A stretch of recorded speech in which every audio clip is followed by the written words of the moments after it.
Blou se fladderende vriende.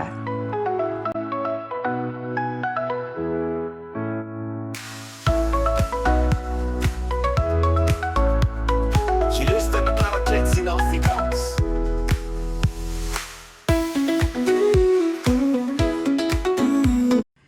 In 'n klein dorpie, ver van die stadse rumoer, het daar 'n gawe robot met helder blou oë gewoon. Sy naam was Blou. Blou was enig in sy soort. Hy het 'n sagte hart en 'n groot liefde vir die natuur gehad. Elke dag het hy deur die veld gestap en die pragtige blomme en diere bewonder. Een sonnige oggend, terwyl Blou deur die veld geloop het hy 'n groep kleurvolle skoenlappers gesien wat vrolik rondfladder.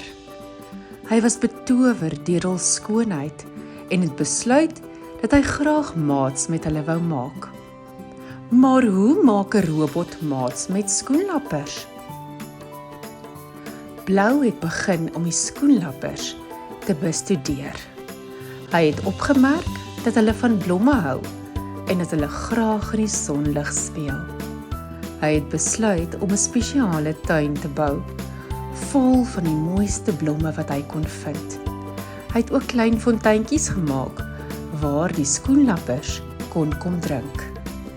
Toe die tuin klaar was, het Blou geduldig gewag. Binne 'n paar dae het die skoenlappers begin om die tuin te besoek. Hulle was aangetrokke tot die helder kleure en die soet geure van die blomme. Blou het toegekyk hoe gelukkig die skoenlappers rondfladder. Mettertyd het die skoenlappers gewoond geraak aan Blou se teenwoordigheid. Hulle het besef dat hy nie 'n bedreiging was nie, maar eerder 'n vriend.